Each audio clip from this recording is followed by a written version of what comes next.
আপু, তুমি এমন করে আমার দিকে তাকিয়ে আছো কেন? কেন, কি সমস্যা তোমার? না, কেমন ভূতের মতো চোখ বড় বড় করে আমার দিকে তাকিয়ে আছো। মনে হচ্ছে যে যে কোনো সময় চোখ দিয়ে গিলে খাবে। উফ, এত কথা বলো কেন? তোমাকে যে কাজ দিয়েছি সেটা করো। না, মানে আসলে তুমি এমন করে তাকিয়ে থাকলে আমার হ্যাঁ, আমি তাকিয়ে থাকলে তোমার কি? জানি না, তবে কেমন যেন লাগে। কেমন লাগে শুনি? ধুর, বলা যায় নাকি তেমন। আর কেউ চোখের সামনে ঢ্যাপ ঢ্যাপ করে তাকিয়ে থাকলে আহ, কোনো কাজ করা যায় নাকি? হ্যাঁ, কেন করা যাবে না? আমি তো তোমাকে কোনো ডিস্টার্ব করছি না। তোমাকে যে কাজ দিয়েছি তুমি করবে, আর আমি আমার কাজ করব। তুমি কাজ করবে মানে তুমি আবার কি কাজ করবে? এত কথা বলো কেন ঈশান? যেটা করতে বলেছি করো।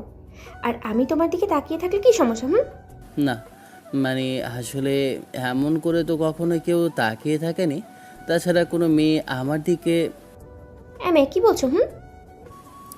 সরি, না, মানে আসলে তুমি তো আমার আপু, টিউশনের ম্যাডাম, তাই না? তাহলে তোমাকে ফাজিল, একদিন বলছি না আমাকে আপু বলবে না? আর এইসব আপু টাপু আমার পক্ষে নেওয়া সম্ভব না ঈশান। আজব তো, দুদিন আগেই তুমি বলেছো যেন তোমাকে আপু বলে ডাকি, আবার এখন বলছো যেন আপু না ডাকি। তাছাড়া তুমি আমার থেকে বয়সের সিনিয়র, টিউশনের ম্যাডাম, আমাকে টিউশনি করাতে আসো। আর আব্বু আম্মু যদি জানতে পারে তোমাকে আপু বলে ডাকি না, তার বদলে নাম ধরে ডাকি কিংবা অন্য কোনোভাবে ডাকি, তাহলে তো আমার খবর করে ছেড়ে দেবে। আমি তো তোমায় পারমিশন দিয়েছি ঈশান। তুমি আমাকে তুমি করে বলছো যখন, তাহলে তাহলে না হয় এখন থেকে সিনথিয়া বলেই ডেকো। সেটা কি করে সম্ভব আপু? আম্মু করা নির্দেশ দিয়েছে তোমার সাথে যেন কোনো রকম দুষ্টুমি না করি। আর তুমি তো জানো আমি দুষ্টুমিতে একদম সেরা। আর দুষ্টুমি করতে করতে নানা জায়গায় ঝামেলা বাঁধিয়ে ফেলি। সেজন্যই বলেছে সবাইকে রেসপেক্ট দিয়ে চলতে, ছোটদের স্নেহ করতে আর বড়দের সম্মান দিতে। আম্মু আর কি বলেছে? সুন্দরী কেউ যদি তোমায় পছন্দ করে তাহলে তাকে ভালোবাসতে বলেনি? ঈশান প্রথমে অবাক হয়ে তাকালেও সিনথিয়া যখন একটু মুচকি হাসলো তখন ছেলেটা ভাবলো যে মেয়েটা হয়তো ওর সাথে মজা করছে, তাই ঈশান একটু তাচ্ছিল্য করে বলতে লাগলো। দুষ্ট ছেলেদেরকেও ভালোবাসে না। তাছাড়া এত বাদরামি করলে কে কাকে পছন্দ করবে শুনি? কলেজে আজ অব্দি দেখেছো কেউ আমার দিকে ফিরেও তাকায় না? তাহলে সেখানে এসব বিষয়ে কেনই বা? তাকায় না সেটাই ভালো। আর শোনো, কেউ যেন এখন থেকে নাও তাকায়। সবাইকে বারণ করে দিবে যেন এই পিচ্চিটার দিকে না তাকায়। আপু, আমি তোমার এসব কথাবার্তা কিছুই বুঝতে পারছি না। কেউ তাকালে কি সমস্যা? আর যেখানে আমি চাই যে কোনো মেয়ে আমার দিকে তাকাক, আমাকে প্রপোজ করুক, কেউ যদি পছন্দ করে সেটা সরাসরি জানিয়ে দিক, আমি নির্দ্বিধায় তাকে। একদম খুন করে ফেলবো বলছি না? অন্য কারোর কথা চিন্তা করলে সেটা কিন্তু তোমার জন্য খুব বেশি খারাপ হবে। আজব তো, গত 1 মাস যাবৎ তুমি এসব কথা কেন বলছো? আর কে আমার দিকে তাকালো না তাকালো তাতে তোমার কি? তুমি আমার টিউশনের ম্যাডাম, সেই অবধিই থাকো, কিন্তু তুমি আমার এসব বিষয়ে। বুঝেছি, আন্টি আঙ্কেলকে এসব কিছু বলতে হবে। ছেলের খুব প্রেম করার ইচ্ছে জেগেছে মনে, তাই না শোনা? না না, থাক, এগুলো বলতে হবে না। তাছাড়া কেউ আমাকে পছন্দ করবে না, দেখো। আর যদি আমি করি?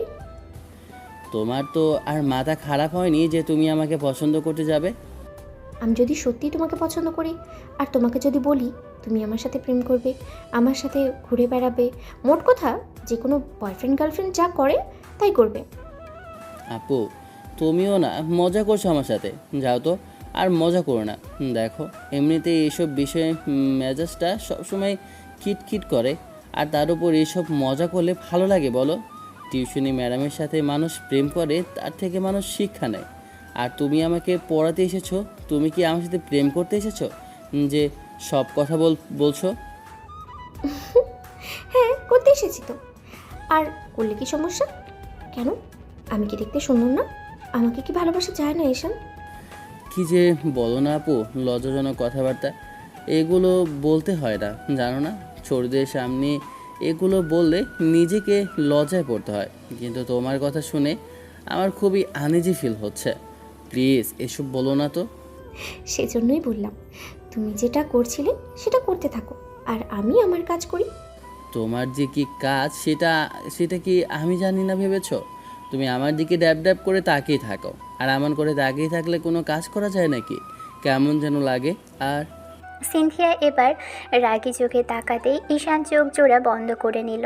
তারপর একটা দীর্ঘশ্বাস ফেলে বলতে লাগলো, সব সময় এত রাগ দেখাতে হবে কেন? ভালোভাবে বললেই তো হয়।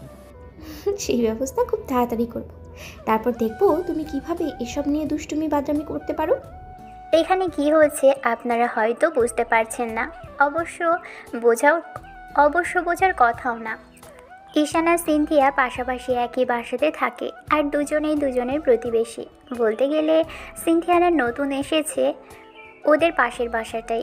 প্রায় 1 থেকে 1.5 বছর আগে মেয়েটা ট্রান্সফার নিয়ে এখানে এসেছিল। আর ওরা আপুর বিজনেসের কারণে এই এলাকাতে আশা আর ঈশানদের পাশের ফ্ল্যাটে সিনথিয়ার আপু ফ্ল্যাট কিনেছিল আর সেখানেই ওরা আছে। তারপর থেকে ঈশানের বাসায় আসা যাওয়া আর ওদের সাথে পরিচিত। এখন দুই পরিবারের এক প্রকার আত্মীয়তার মতোই হয়ে যায়। ঈশানের আব্বুর সাথেও সিনথিয়াদের পরিবারের বেশ ভালো সম্পর্ক। আর এই এলাকায় আসার পর থেকে সিনথিয়ার সাথে বেশ ভালো রকমের একটা বন্ধুত্ব ঈশানের আম্মুর গড়ে উঠেছে। মেয়েটা নিজে থেকে এসে কথা বলতে শুরু করলে তারপরে ওর সাথে আম্মু চেনা জানা।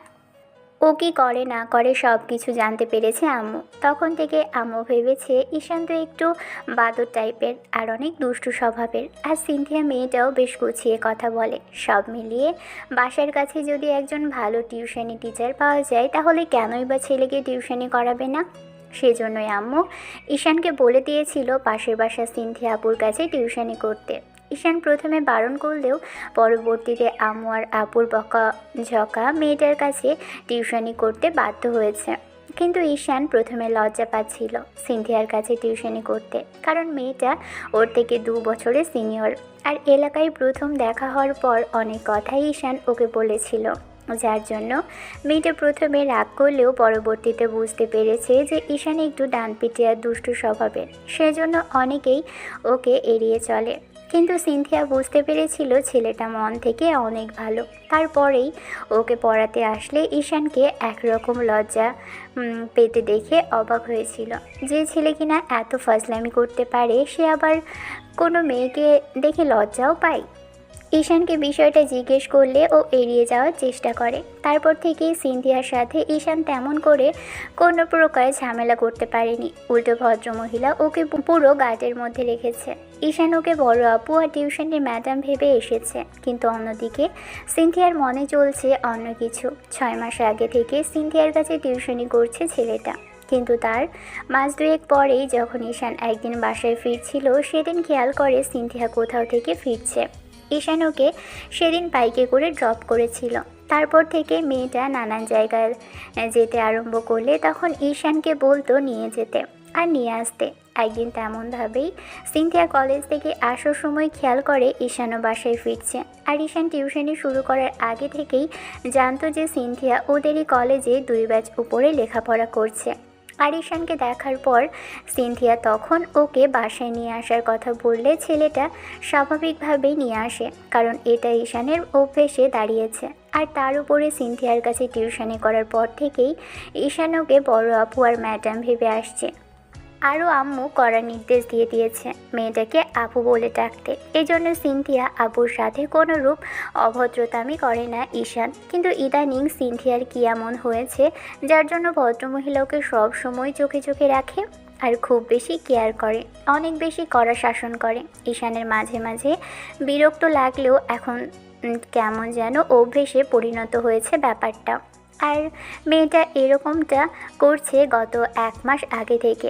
যখন ঈশানের সাথে সিনথিয়া সেদিন বাসায় ফিরছিল তখন কিছু বকাটে ছেলে সিনথিয়া আপুকে বাজে কমেন্ট করলে ঈশান সিনথিয়াকে প্রোটেক্ট করেছিল আর সবার সামনে থেকে ওকে সেদিন বাঁচিয়ে এনেছিল বলতে গেলে। ঈশানের বাইকটা সেদিন ওরা দাঁড় করিয়ে তারপর ঝামেলা করতে গেলে ঈশান তখন ছেলেগুলোকে প্রথমে বারণ করে না শুনলে শেষে বাইকের ভিতর থেকে একটা রড বের করে নিয়ে ওদের মারতে গেলে ছেলেগুলো পালিয়ে যায়। ঈশানের সেদিন এরকম সাহসী আচরণ আর সিনথিয়া নিজের প্রতি এত সিরিয়াসনেস দেখে মুগ্ধ হয়েছিল। ভেবেছিল এই ছেলেটা আর যাই হোক মন থেকে অনেক ভালো, মেয়েদের অন্তত সম্মান করতে জানে, একটু দুষ্টুমি করলেও দিন শেষে মানুষকে সাহায্য করতে পারবে, মানুষের পাশে দাঁড়াতে পারবে। সিনথিয়ার সেদিন থেকে ঈশানের প্রতি এক প্রকার ভাবনার সৃষ্টি হয়। মেয়েটা তখন থেকেই ভাবতে আরম্ভ করে যে এই ছেলেটা যার হাজবেন্ড কিংবা বয়ফ্রেন্ড হবে, যাকে ভালোবাসবে, তাকে কতটা কেয়ার করবে। তারপর থেকেই ঈশান সিনথিয়াকে নিজের বাইকে করেই কলেজে নিয়ে যায় আর নিয়ে আসে। তখন থেকে সিনথিয়ার ঈশানের প্রতি এরকম কড়া শাসন আর নজরদারি দেখে ছেলেটার মনে এক অবাধ্য চিন্তাভাবনা ঘোরাফেরা করছিল। মেয়েটা মনে হয় বড় আপু আর টিউশনের ম্যাডাম হিসেবে ওকে এরকম করে শাসন করে, নাকি অন্য কোনো জিনিস চিন্তা করেই করছে। আবার নিজের ভাবনাকে মিথ্যে করে দিয়ে ঈশান মন মস্তিষ্ককে বিরতি দিয়ে ভেবেছে যে এসব যদি সিনথিয়া আপু কোনোভাবে জানতে পারে কিংবা আম্মু জানতে পারে তাহলে আর রক্ষে নেই। ঈশান বাসার বাইরে থাকতে পারে না, তাই আম্মু বলেছে যদি অনার্স ফাইনাল ইয়ারের এক্সামে খারাপ করে তাহলে একদম দেশের বাইরে পাঠিয়ে দিবে। আর একা একা থাকাটা ঈশানের পক্ষে অসম্ভব, সেজন্য লেখাপড়ায় এবার বেশ মনোযোগ দিয়ে করছে। যাই হোক, সিনথিয়ার ঈশানকে পড়ানো শেষ হলে চলে গেল, আর যাওয়ার সময় বলে গেল, শোনো, কাল যখন কলেজে যাবে আমাকে নিয়ে যাবে, কেমন? সে তো রোজই যায়, এ আবার নতুন করে বলার কি আছে? বলার কিছু নেই, তবে তুমি আমাকে রেখে চলে যাবে না, তার কি গ্যারান্টি আছে? আর কলেজে গিয়ে যে হারে মেয়েদের লাইন মারার চেষ্টা করো, তাতে যে কোনো দিন দেখা যাবে আমাকেই ভুলে গেছো, তখন কি হবে? কি যে বলো না আপু, এরকম কিছু হবে না। আচ্ছা, আমি তোমাকে বেরোনোর সময় কল করব, তুমি এই নিয়ে কোনো টেনশন করো না তো। তুমি টেনশন করতে বারণ করলেই তো আমার আরও বেশি টেনশন হয়ে জানো। আর খবরদার, কলেজে যাওয়ার পর যদি দেখি কোনো মেয়ের সাথে কথা বলেছো তাহলে কিন্তু একদম খুন করে ফেলবো। তোমরা যেভাবে আমার পেছনে পড়েছো তাতে আমার খুন হতে বাকি আছে কি আপু? সেটা করে ফেললেও হয়তো তাড়াতাড়ি বেঁচে যেতাম। এভাবে কেউ এরকম একটা ছোট বাচ্চার উপর টর্চার করে বলো? সিনথিয়া ফিক করে হেসে ফেলল, তারপর একটু এগিয়ে এসে গাল টেনে দিল। ঈশান একটু বিরক্ত নিয়ে মেয়েটার দিকে তাকাতেই সিনথিয়া চলে গেল। পরদিন যথারীতি খাওয়া দাওয়া করে কলেজের উদ্দেশ্যে যাওয়ার জন্য যখনই বেরোলো, মনে পড়ল সিনথিয়া আপুর কথা। আপুর ফ্ল্যাটের সামনে এসে বাইকের হর্ন দিল। অন্যদিকে সিনথিয়া নিজেকে তৈরি করতে ব্যস্ত হয়েছিল। এরই মাঝে বাইকের হর্ন দিতেই বুঝতে পারল যে পিচিটা ওর জন্য দাঁড়িয়ে আছে। মেয়েটা মুচকি হেসে এবার ব্যাগটা নিয়ে তারপর বাহিরে বেরিয়ে আসলো।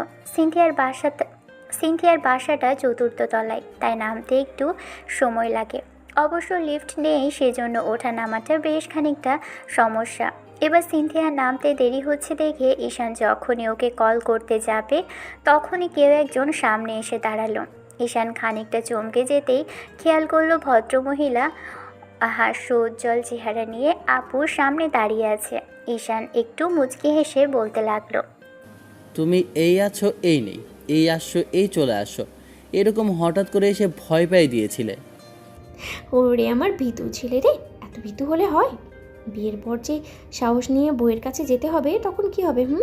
তখন কি করে যাবে তার কাছে শুনি? কি যে বলো না আপু, এগুলো কখনো হয় নাকি? আমার মতো পিচ্ছি ছেলে এগুলো কখনোই করতে পারবে না, বিশ্বাস করো।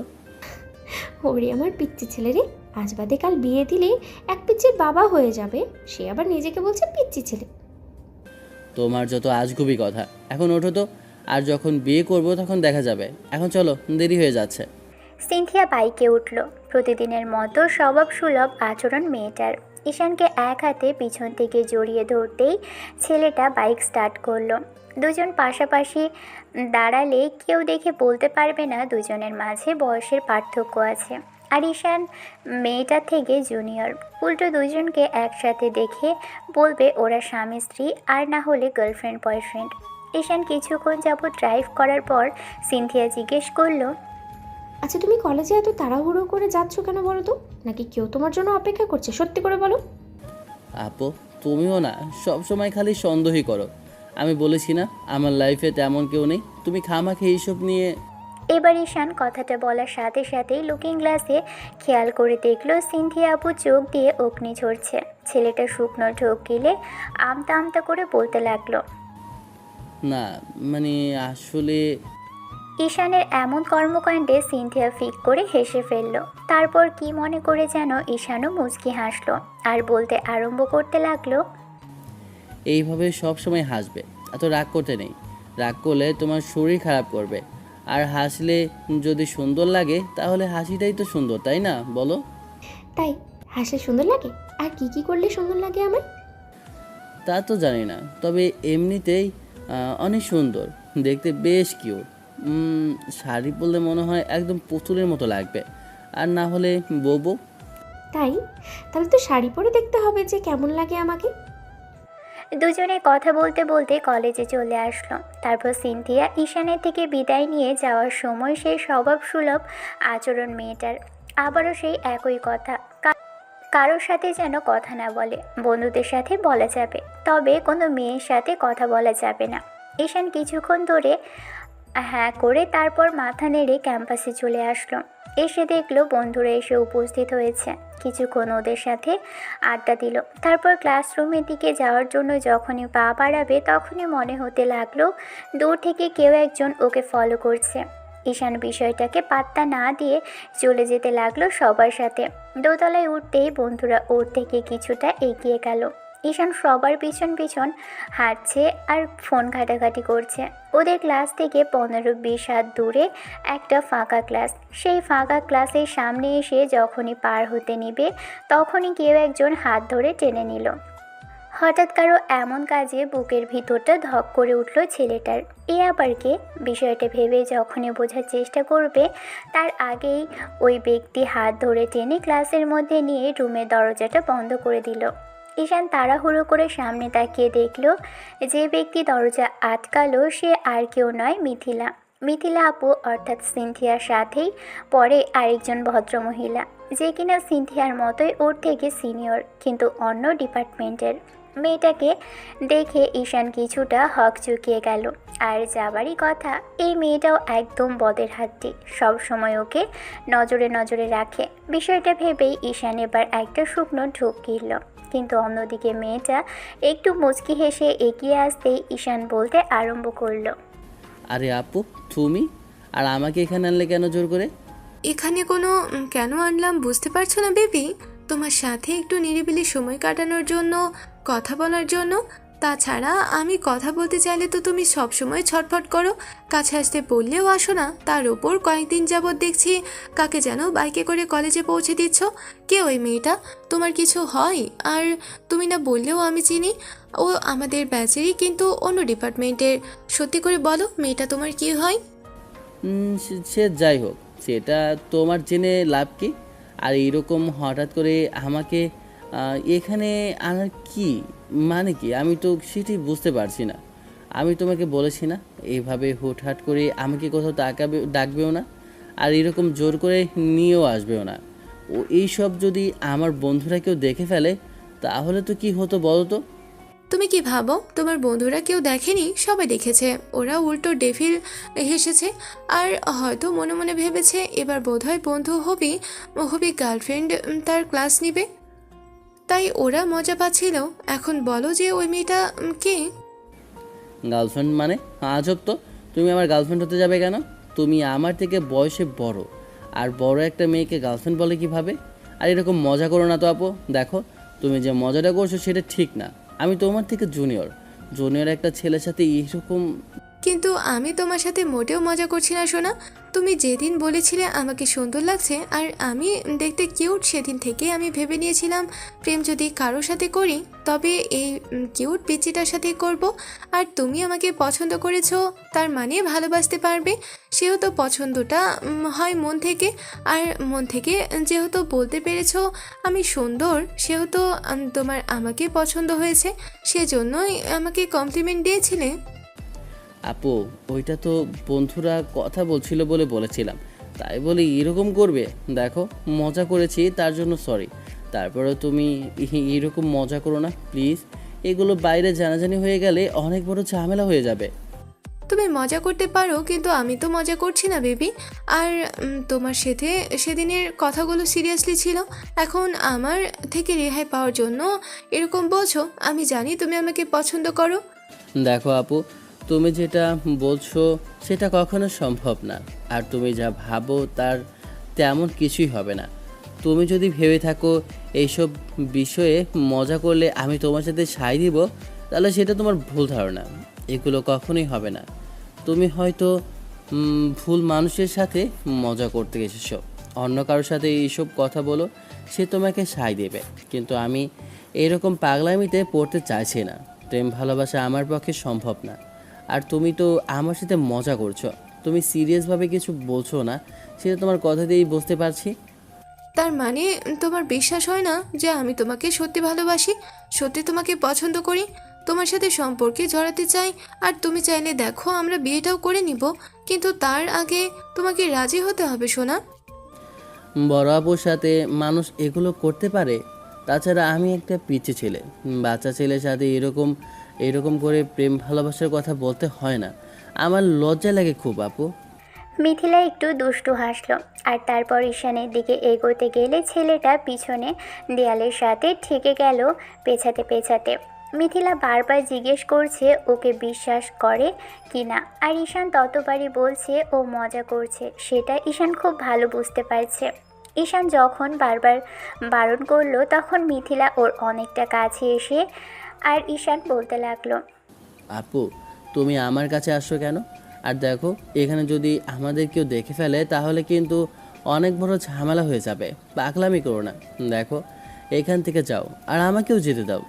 ঈশান কথাটা বলে শেষ করতে পারল না। তার আগেই মিথিলা যেটা করলো সেটার জন্য কখনো ও কল্পনাও করেনি। মিথিলা হুটহাট করে ওর শার্টের কলার দু হাতে খামচে ধরে তারপর ঝড়ের গতিতে ওর ঠোঁটের সাথে নিজের ঠোঁট জোড়া মিলিয়ে দিল। ঈশান চোখ বড় বড় করে ওর দিকে তাকিয়ে রইল। অন্যদিকে মিথিলার মুখে একটা দুষ্টু হাসি, ওর চোখ জোড়ায় বলে দিচ্ছে ও এই মুহূর্তে কতটা খুশি। কিন্তু মেয়েটার এরকম কর্মকাণ্ডে ঈশান পাথরের ন্যায় দাঁড়িয়ে রইল। মিনিট পাঁচেক যেতে না যেতেই মিথিলা নিজে থেকেই ছেলেটার হাতগুলো নিয়ে ওর কোমরে রাখলো। ঈশানের পুরো শরীরটা থরথর করে কাঁপছে।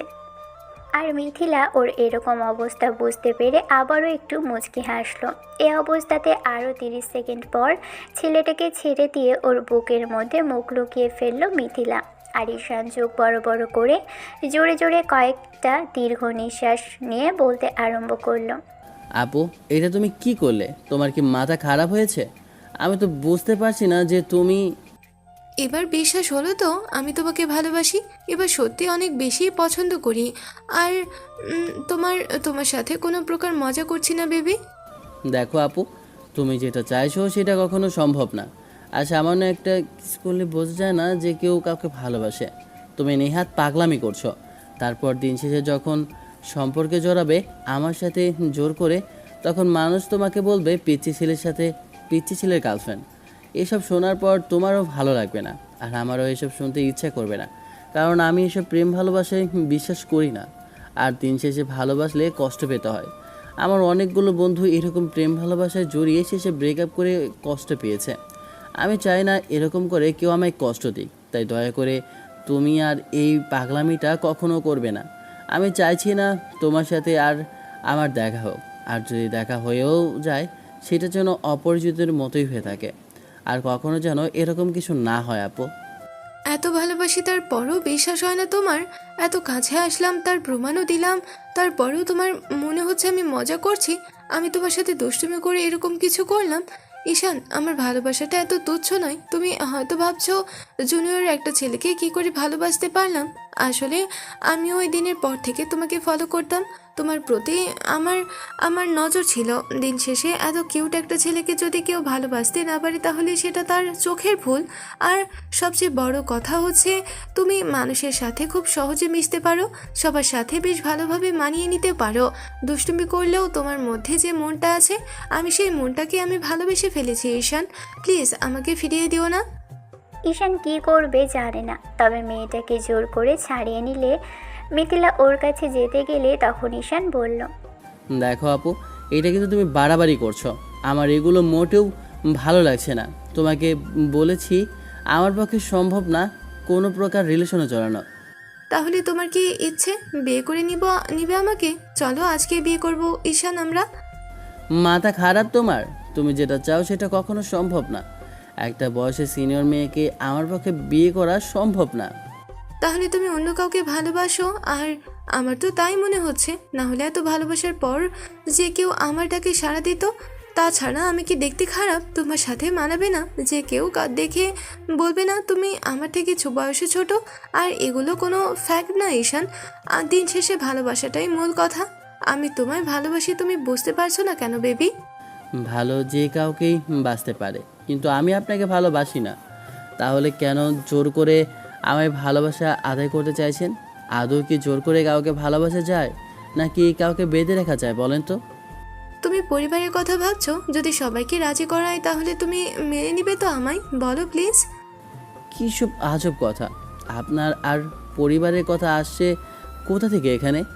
দেখো আপু, তুমি আমার বিষয় জানো আর আমি তোমার বিষয় জানি। স্যার, আমি বারণ করে দিচ্ছি, আজকের পর আর তুমি আমাকে এইসব কথা বলবে না। আর যদি জোর জবরদস্তি করতে থাকো তাহলে কিন্তু আমাকে এখান থেকে চলে যেতে হবে। সেটা কি তোমার জন্য খুব বেশি ভালো হবে বলো? মিথিলা কিছু বলতে যাবে তার আগেই ঈশান রুমের দরজাটা খুলে সেখান থেকে চলে গেল আর মিথিলাকে বারবার পিছন থেকে ডাকতে লাগলো। আপনাদের মনে হয় তবে একটা প্রশ্ন আসতেই পারে যে ঈশান আর মিথিলার এসব চলছে, তাহলে ঈশান কেন বলে ওর কোনো গার্লফ্রেন্ড নেই কিংবা ওকে কেউ পছন্দ করে না? আসলে মিথিলার সাথে ঈশানের দেখা হয় গত মাস 4 আগে। সেদিন মিথিলা প্রথমবার কলেজে এসেছিল, অন্য কোথাও থেকে ট্রান্সফার নিয়ে এসে এখানে ঈশানের থেকে 2 ব্যাচ উপরে ভর্তি হয়েছিল। তারপর থেকে মেয়েটা কলেজে আসা যাওয়া করছে। একদিন হঠাৎ করে ঈশানের বন্ধুরা মেয়েটাকে দেখে। হঠাৎ মিথিলাকে দেখে বলেছিল মেয়েটা দেখতে সুন্দর, আর ঠিক তখন ঈশান ফোন চালাচ্ছিল। দেখে ঈশানের বন্ধুরা জোর করে ওকে মেয়েটাকে দেখায় আর কমপ্লিমেন্টের কথা বললে তখন ঈশান বলেছিল মেয়েটা দেখতে সুন্দর। ঈশান মেয়েটাকে না দেখেই যখন প্রশংসা করেছিল তখন ওরা ঈশানকে খোঁচা মেরে কথা বলছিল। রাগের মাথায় ছেলেটা তখন বলে দিয়েছিল মেয়েটা সুন্দর, এই সেই আরও কত। মিথিলা যতগুলো কথা বলল তেমন কিছুই বলেছিল। আর দিন শেষে তখন ঈশান রাগের মাথায় এই কথাগুলো বললেও মিথিলা সেটা সিরিয়াসলি নিয়েছিল। মেয়েটার এরকম কর্মকাণ্ড যে পরবর্তীতে ঈশানকে ভোগাবে সেটা ছেলেটা জানতো না। মেয়েটাকে বলা এইসব কথার কারণেই যে সেই মেয়েটা ওকে নিয়ে ভাবতে শুরু করবে আর দিন শেষে ওকে ভালোবাসবে সেটা ঈশান জানতো না। মেয়েটা তারপর থেকে ওকে ফলো করতে লাগলো। ঈশান সবার সাথে বেশ ভালোভাবেই মিশে, বাচ্চাদের সাথে কথা বলে। আরেকদিন দেখেছিল এক পথশিশুর সাথে বেশি হাসাহাসি করে কথা বলছে, তার পাশে বসে তাকে নানান কথা বলছে। মিথিলা এসব দূর থেকে দাঁড়িয়ে দেখে বুঝতে পেরেছিল যে ছেলেটা ওর মন থেকে অনেক ভালো, একটু দুষ্টু, তবে মনটা ভিতর থেকে নরম। আর দুষ্টু ছেলেদের মনটা নাকি খুব ভালো হয়, যাদের ভালোবাসে খুব বেশি ভালোবাসে। এসব বিষয় নিয়ে মিথিলার বান্ধবীদের সাথে আলাপ আলোচনা করলে শেষে ওরা বলে ঈশানের সাথে কথা বলতে। তারপর থেকে মিথিলা নিজে থেকে ট্রাই করতো কথা বলার, তাই ওর আশেপাশে ঘুরঘুর করতো। তারপর যখন ঈশানের সাথে পরিচিত হওয়ার জন্য ওর সাথে কথা বলার চেষ্টা করে তখন ঈশান প্রথম বললেও পরবর্তীতে পরিচিত হওয়ার পর বুঝতে পারে মেয়েটা ওর দিকে একটু বেশি আকর্ষিত। ঈশান তারপর থেকে দূরে সরে থাকার চেষ্টা করে। তখনই মিথিলা ঈশানকে বলে দিয়েছিল ওকে ভালোবাসে, আর সরাসরি কথাটা বলতেই ঈশান অবাক হয়েছিল, কারণ গত 2 মাস ধরে মেয়েটা ওকে জ্বালাচ্ছে। এরকম কিছুর জন্য ঈশান প্রস্তুত না, আর ও চায় না এরকম কিছু হোক। দিন শেষে সিনিয়র একটা মেয়ের সাথে প্রেম করার অভিযোগে ওকে ভুগতে হবে। ঈশান চায় না এরকম কিছু হোক, তাই মেয়েটার থেকে দূরে সরে থাকতে লাগলো। কিন্তু মেয়েটার পাগলামি দিন দিন বেড়েই চলেছে, তাই ঈশানের পক্ষে সম্ভব না এসব নেওয়া। তারপরও কলেজে যে আসতেই হবে, সামনে অনার্স সেকেন্ড ইয়ারের ফাইনাল এক্সাম, তাই চাইছে না এখন কোনো ঝামেলা কিংবা কোনো প্রকার রিলেশনে জড়িয়ে পড়ালেখাটা নষ্ট করতে। তারপর যখন মেয়ের বাসা থেকে এসব মানবে না, ছেলে ছোট বলে, তখন ঈশানকে কষ্ট পেতে হবে, কারণ ভালোবাসাটা একটু সময় হবেই, সেটা একসাথে থাকতে থাকতে। যখন অচেনা দুজন স্বামী স্ত্রীর মধ্যেই হতে পারে, তাহলে যে মেয়েটা ওকে এত ভালোবাসে তার প্রতি হবেই। বিষয়টা ভেবে ঈশান মেয়েটার থেকে দূরে থাকার চেষ্টা করে। অন্যদিকে পরিবারের দিক থেকে আম্মুর কড়া নির্দেশ, তিনি বলেই দিয়েছেন মেয়েদের সাথে কোনো ঝামেলায় না জড়াতে, তাহলে শেষে দেখা যাবে আব্বু ওকে বাড়ি ছাড়া করে ছাড়বে। আর সব মিলিয়ে ঈশান চায় না কোনো রকম চুল পরিমাণে ঝামেলায় জড়াতে। তবে মেয়েটা দেখতে বেশ সুন্দরী। ঈশানের মনে হয় মিথিলা আপু যদি ওর সমবয়সী কিংবা ওর থেকে বয়সে ছোট হতো তাহলে নির্দ্বিধায় ওর সাথে প্রেম করত। কিন্তু এসব কখনোই সম্ভব না। আবার যদি অন্যদের সাথে বাজি ধরে কিংবা মেয়েটা ওর সাথে মজা ছলে এরকম কিছু করে থাকে, কলেজের অনেক সিনিয়র আপুই এরকম করেছে। সেটা এই কলেজে ভর্তি হওয়ার পর থেকে ঈশান জানতে পেরেছে। অনেকদিন আগেই একটা ছেলের সাথে এরকম কিছু হয়েছিল, তাই ঈশান বিশ্বাস করতে পারছে না। তবে মিথিলা অত্যন্ত জেদি একটা মেয়ে, তাই নিজের জেদের কাছে অটল। সেদিন ঈশান ক্লাস করে বাসায় এসে ফ্রেশ হলো, কিন্তু আশ্চর্যজনক বিষয় হলো সিনথিয়া আপুর সাথে ওর দেখা হয়নি। হয়তো মেয়েটা চলে গেছে। কল করলেও বারবার মেয়েটা কেটে দিয়েছিল, আবার মেসেজ করে বলেছিল আমি বাসায় চলে এসেছি। ঈশান তখন ভেবেছিল যে মেয়েটার আবার কি হলো। ওকে যেখানে বলে বাসায় নিয়ে আসতে সেখানে আজকে একাই বাসায় চলে গেল। এসব ভেবেই ছেলেটা অবাক হয়েছিল। তারপর আবার ভেবেছে হয়তো জরুরি কোনো কাজ ছিল, তাই আগেই চলে গেছে। ঈশান বাসায় এসে খাওয়া দাওয়া করে একটু ঘুম দিল। তারপর বিকেলে ঘোরাফেরা করে এসে যখন সন্ধ্যার মুখে পড়ার টেবিলে বসলো তখন সিনথিয়া আপু আসলো। কিন্তু আজকে এই মেয়েটাকে দেখতে একদমই ভালো লাগছে না, কারণ মেয়েটা একদম মন খারাপ করে আছে। মুখটা কেমন যেন কালো করে রেখেছে। এমন কিছু দেখে ঈশান কিছুক্ষণ ধরে তাকিয়ে থেকে বলতে আরম্ভ করলো, আপু কি হয়েছে তোমার? এরকম মন খারাপ করে আছো কেন? না, কিছু হয়নি। তুমি পড়া বের করো। কোথায় কি সমস্যা হচ্ছে আমাকে বলো, আমি দেখে দিচ্ছি। কিছু তো একটা হয়েছে, না হলে এরকম মুখ কালো করে রেখেছো কেন? আমি দেখেই বুঝতে পারছি কিছু একটা হয়েছে তোমার। বললাম তো না কিছু হয়নি। আর কিছু হলেই বা কি তোমার তাতে? সিনথিয়া কথাটা ধমকের সুরেই বলল, যার জন্য ঈশানের খানিকটা খারাপ লাগলো আর ছেলেটা মাথা নিচু করে ফেলল। সরি আপু, আমার এভাবে জিজ্ঞেস করা ঠিক হয়নি। সিনথিয়া কিছুক্ষণ ধরে ঈশানের মুখের দিকে তাকিয়ে রইল। ছেলেটা মুখ কালো করে পড়া বের করতে লাগলো। তখন সিনথিয়ার মনে হলো ওকে ধমক দেওয়াটা ঠিক হয়নি, বুঝিয়ে বললেই হতো। এবার সিনথিয়া আপু হুটহাট করেই ঈশানের মুখের পাশে হাত রাখলো। এরকমটা মাঝে মধ্যেই করেছে মেয়েটা, কারণ গত 1 মাস ধরে এই মেয়ে ব্যবহারের পরিবর্তন হয়েছে। রাগারাগি আর বকাঝকা কিংবা ধমক দিয়ে কথা বললেই এরকম করে। এখন হয়তো বোঝাবে, তাই ঈশান মেয়েটার মুখের দিকে তাকালে এবার সিনথিয়া আপু একটু হাসার চেষ্টা করে বলল, সরি শোনা, এরকম করে বলতে চাইনি জানো। আসলে মাথাটা না খুব গরম, আর তার উপরে মনটা খুব খারাপ হয়ে আছে, সেই জন্যই। ঠিক আছে, আমাকে এসব বিষয়ে বলবে বা কেন? আমার এইসব জানার কোনো দরকার নেই। তুমি পড়াতে এসেছো, পড়িয়ে চলে যাবে, আর আমি চুপচাপ বসে থাকবো। আমার কি দরকার আছে তোমার সাথে এইসব বিষয়ে এত কথা বলার, তাই না? বললাম তো সরি। এরকম রাগ দেখাচ্ছ কেন? আমি কি ইচ্ছা করে করেছি নাকি? হুটহাট করেই মেজাজটা গরম হয়ে গেল, তাই তো। তা তো হবেই, কারণ দিন শেষে তোমার আমার সাথে যত সব মেজাজ গরম দেখাতে হয়। আমি তো ছোট বাচ্চা, সেজন্য সবসময় ভুল করি, আর আমাকে এরকম করে বকাঝকা করতে থাকো। ঠিক আছে, তোমাকে এসব নিয়ে ভাবতে হবে না, আমি এসব কিছু মনে করিনি। সিনথিয়া কিছুক্ষণ ধরে চুপ করে রইল। তারপর ঈশানের হাতের উপর একটা হাত রেখে বলতে লাগলো, ক্লাস বাদ দিয়ে কোথায় গিয়েছিলে তুমি? ক্লাস বাদ দিয়ে আবার কোথায় যাব? আমি কোথায় বা যেতে পারি বলো? আমি সেটাই জিজ্ঞেস করছি, কোথায় গিয়েছিলে? মিথ্যে বলবে না আমায়।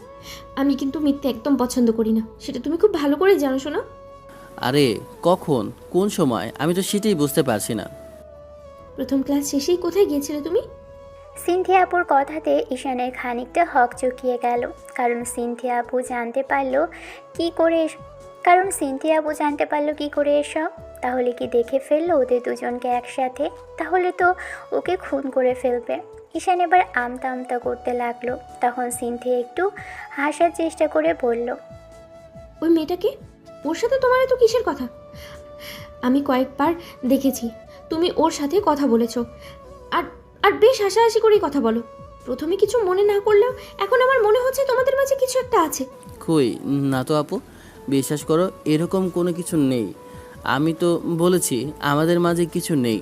আর তাছাড়া উনি তোমাদেরই সাথে একই ইয়ারে পড়ে, আর আমার সিনিয়র। কয়েকদিন যাবৎ পরিচয় হয়েছে, তবে উনি আমাকে ছোট ভাই ভেবেই কথা বলে, তাই। আর সেই জন্য রুমের মধ্যে আটকে দিয়ে কথা বলতে হবে? দেখো, আমি যেতে চাচ্ছিলাম না, তাই জোর করে আমাকে নিয়ে গিয়েছিল, কিন্তু ভাবতে পারিনি যে দরজা আটকে দেবে। মেয়েটি কিন্তু দেখতে সুন্দরী, তোমার যদি ওকে পছন্দ হয়ে থাকে তাহলে বলো, আমি আঙ্কেল আন্টিকে বলবো। তুমি যে কি বলো না আপু, এটা কখনো হয় নাকি? তাছাড়া উনি আমার থেকে সিনিয়র, ঠিক তোমারই সেম এজের। খামাখা ওনার সাথে কেন এইসব কথা পেঁচাচ্ছ? আমি এরকম কিছু করিনি তো আপু, বিশ্বাস করো। কিন্তু ওর আচরণে আমার তেমনটা মনে হয় না। কয়েকদিন ধরেই দেখছি তুমি ওর সাথে সব সময় যেভাবে লেপ্টে থাকো, তাতে যে কেউই বুঝে যাবে। আমি আজ সকাল অবধি কিছু বলিনি, কিন্তু আজকের বিষয়টা দেখে আমার মনে হলো যে তোমাদের মাঝে অন্য কিছু আছে। যদি থাকে তাহলে সেটা বলতে পারো, আমি বকাঝকা করবো না। বললাম তো নেই আপু, বিশ্বাস করো। সত্যি তো? তাহলে ওর সাথে আর কথা বলবে না? বললাম কিছু নেই, তাহলে কথা বলতে সমস্যা কোথায়? আর উনি তো নিজে থেকে এসে কথা বলে, তাহলে আমার কি দোষ এখানে? নিজে থেকে আসলেও কিন্তু কথা বলবে না। আমি বারণ করেছি তাই বলবে না। যদি পছন্দ না থাকে, গার্লফ্রেন্ড না হয়ে থাকে, তাহলে খামোখা ওর সাথে কথা কেন বলবে তুমি? না মানে আসলে তখন কলেজে গেলে ওনার ক্লাস থেকে কয়েকটা ক্লাস পড়ে আমার ক্লাস, সেজন্য ওনার সাথে বারবার দেখা হয়ে যায়, তাই তো। সেই জন্যই ওর সাথে ঢলাঢলি করতে আরম্ভ করো। আমার এগুলো মোটেও ভালো লাগে না, তুমি সেটা খুব ভালো করেই জানো। তাহলে খামোখা এসবের মধ্যে জড়ানোর কি দরকার ছিল? ঠিক আছে আপু, এরপর থেকে আর ওনার সাথে কথা বলবো না, কিন্তু উনি যদি যেচে আসে তাহলে যদি কথা না বলি তাহলে ভাববে যে আমার ভাব বেড়ে গেছে। জুনিয়র হয়ে সিনিয়রদের সাথে এরকম কিছু করলে তাতে সবাই খারাপ বলবে, সেটা কি খুব ভালো দেখাবে বলো? যা হবার হোক, তাতেও তোমাকে বারণ করেছি তুমি কথা বলবে না ওর সাথে, ব্যাস। ঈশান আর কিছু বলতে যাবে তার আগেই সিনথিয়া রাগী চোখে তাকিয়ে রইল। ছেলেটা এবার আমতা আমতা করে বলল, ঠিক আছে বাবা, যাব না। এবার অন্তত এরকম রাগ করে থেকো না, এবার একটু হাসো। তুমি রাগ করে থাকলে খুব ভয় লাগে আমার। না চাইতেও সিনথিয়া এবার ফিক করে হেসে ফেলল। তারপর ওর গালটা টেনে দিয়ে মাথায় হাত বুলিয়ে দিল। ঈশান পড়তে আরম্ভ করলো, কিন্তু সিনথিয়ার মনটা এই মুহূর্তে ভালো হলেও ওর মনে একটা আশঙ্কা ঘোরাফেরা করছে। সেদিন পড়া শেষ করে বাসায় গিয়ে সিনথিয়া আপু ঈশানকে কল করলো। হঠাৎ বাসায় যাওয়ার পর এরকম কল, কোনো ঝামেলা হলো না তো? তাই বিষয়টা ভেবেই ঈশান রিসিভ করলো। সাথে সাথে ওপাশ থেকে সিনথিয়া আপু বলতে লাগলো, কাল কলেজে যেতে হবে না, দুপুরে একটু আমার সাথে দেখা করবে ছাদে, শোনো।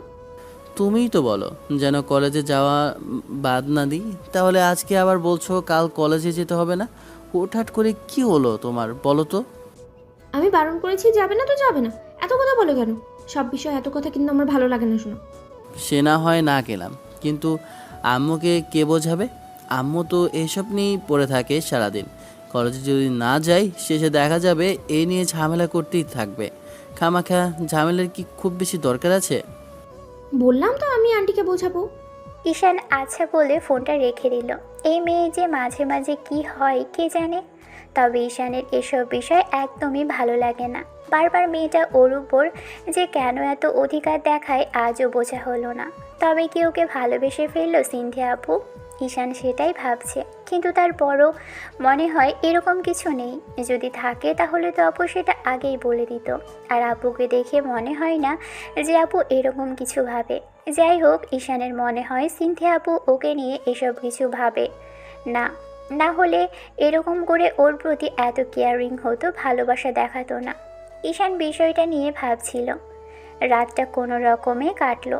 রাত কাটলো বেশ খানিকটা টেনশন নিয়ে। সিনথিয়া আপু কী বলতে চাইছে বিষয়টা ভেবেই সারা রাত আর তেমন করে ঘুম হলো না। সকালে ঘুম থেকে উঠল বেলা 10টার দিকে। অবশ্য আম্মু ডাকে উঠেছিল। বারবার যখন জিজ্ঞেস করলো যে উঠতে এত লেট হলো কেন, তখন ঈশান জানালো যে আজকে সিনথিয়া আপু ওকে কলেজে যেতে বারণ করেছে। কেন বিষয়টা জিজ্ঞেস করতেই বলল সিনথিয়া আপু এসে বলবে। ঈশান ব্রেকফাস্ট করে তারপর খানিকক্ষণ ফোনটা ঘাটাঘাটি করলো। কিছুক্ষণ বাদেই 11টার দিকে সিনথিয়া আপু কল করলো। রিসিভ করে কানে দিতেই ওপাশ থেকে আপু বলতে আরম্ভ করলো, কোথায় তুমি? বাসাতেই আছি। কোথায় আসতে হবে বলো? বললাম না ছাদে আসতে হবে। উরি বাবা, আসছি। এত ধমকাতে হবে না, সব বিষয় নিয়ে এত ধমক দেওয়া ভালো না কিন্তু। ঠিক আছে, আদর করে বলবো আজকের পর থেকে। এখন আসো সোনা, তাড়াতাড়ি চলে আসো।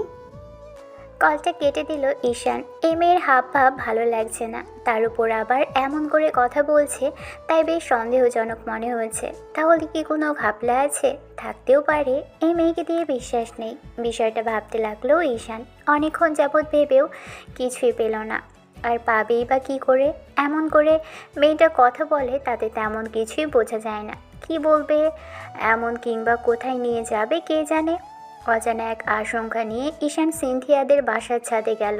তারপর কিছুক্ষণ যাবৎ দাঁড়িয়ে রইল।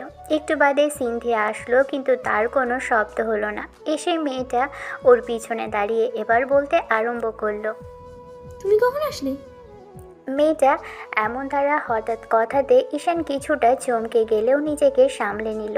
তারপর আপুর দিকে ফিরেই একটু মুচকি হেসে যখন কিছু বলতে যাবে, তখনই নজর পড়ল মেয়েটা আজকে শাড়ি পরেছে, আর প্রচুর পরিমাণে সুন্দর লাগছে এই মুহূর্তে এই অবস্থায় দেখতে। ঈশান কিছুক্ষণ ধরে হাঁ করে মেয়েটার দিকে তাকিয়ে রইল। অন্যদিকে সিনথিয়া ওকে এমন করে তাকিয়ে থাকতে দেখে নিজেও মুচকি হাসলো। ভাবলো ঈশানের হয়তো পছন্দ হয়েছে, এমন করে সেজেছে বলে। পিছিটাকে এমন করে তাকিয়ে থাকতে দেখে একটা সময় নিজেই লজ্জা পেল মেয়েটা। তারপর আমতা আমতা করে বলল, বললে না আমাকে কেমন লাগছে? সিনথিয়া আপুর কথাতে ঈশান হক চুকিয়ে গেল। তারপর চোখ জোড়া ফিরিয়ে নিয়ে আমতা আমতা করে বলতে লাগলো, না, মানে আসলে আপু, সুন্দর লাগছে তোমাকে, অসম্ভব রকমের সুন্দর লাগছে, সেজন্য চোখে ফেরাতে পারছি না।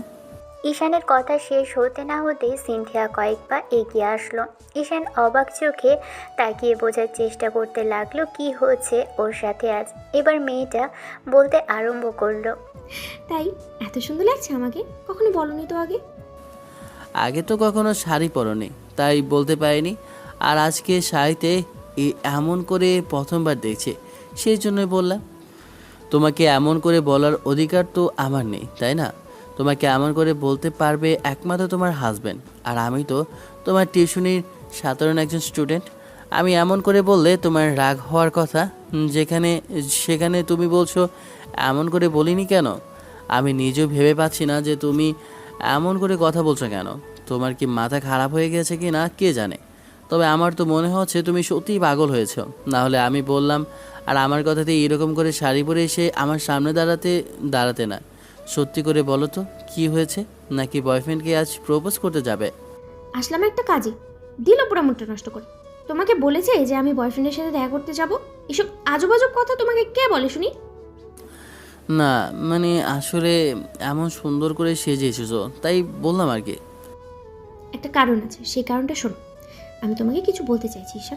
ঈশান অবাকে চরমে পৌঁছালো। মেয়েটার দিকে হাঁ করে কিছুক্ষণ যাবৎ তাকিয়ে থাকলে একটা সময় সিনথিয়া বলতে আরম্ভ করলো, দেখো, ঘুরিয়ে পেঁচিয়ে আর কিছু বলতে চাইছি না, আমি সরাসরি বলছি। সেদিনের পর থেকে তোমাকে প্রচণ্ড পরিমাণে ভালো লাগে। আবার সেই জন্যই তোমাকে এরকম করে আগলে রাখি, আমি গাড়ির উপর রাখি। কিন্তু আমার মনে হচ্ছে তুমি ওই মেয়েটার সাথে সম্পর্কে জড়িয়ে যাবে ঈশান। সেজন্যই আর চুপ করে থাকতে পারলাম না। আজকে তোমাকে এই কথাগুলো আমার বলতে হলো। ঈশান হাঁ করে মেয়েটার দিকে তাকিয়ে রইল। এসব কি হচ্ছে ওর সাথে? তাহলে কি আবারও মজা করছে? কথাগুলো ভেবেই এবার ঈশান তাড়াহুড়ো করে বলতে লাগলো, আপু, তুমিও মজা করতেছো আমার সাথে, তাই না? দেখো, এরকম মজা করো না তো। মিথিলা আপুর মতো তোমারও আজকে এসব মজা করার ইচ্ছে হলো? মানে তুমি কিসের কথা বলছো? না, মানে আসলে মিথিলা আপু তোমার মতো এমন করে আমাকে এইসব কথা বলেছিল, তাই আমি... ও, বুঝতে পেরেছি। তাহলে ওই মেয়েটাকে তোমার পছন্দ, সেজন্যই আমাকে অ্যাকসেপ্ট করবে না তুমি? আপু, তুমি ভুল বলছো। আমি এমন কিছু চিন্তা করিনি। তাছাড়া আমি ওনাকে মানা করে দিয়েছি যে এরকম কিছু যেন আর না করে, কিন্তু তারপরে উনি... তাহলে সত্যি বেরোলো ঈশান যে তুমি ওকে পছন্দ করো, আর সেজন্যই? আরে বাবা, বললাম তো তেমন কিছু নেই, তারপরে কেন বিশ্বাস করতে চাইছো না? এরকম কিছু আমাদের মাঝে নেই, আর কখনো হবেও না। তাহলে আমার প্রপোজাল অ্যাকসেপ্ট করতে তোমার সমস্যা কিসে? আমি তো সেটাই বুঝতে পারছি না। কারণ আমি তো এরকম কিছুর মধ্যে জড়িয়ে পড়তে চাইছি না। দয়া করে তুমি এসব কথা আর কখনো বলো না তো। কিন্তু আমি তোমাকে ভালোবাসি, যে কোনো মূল্যে তোমাকে আমার চাই ঈশান। আমি জানি না আমি কি করব, তবে তোমাকে যদি না পাই তাহলে নিজের কোনো একটা ক্ষতি করে ফেলবো, এটা শিওর থেকো।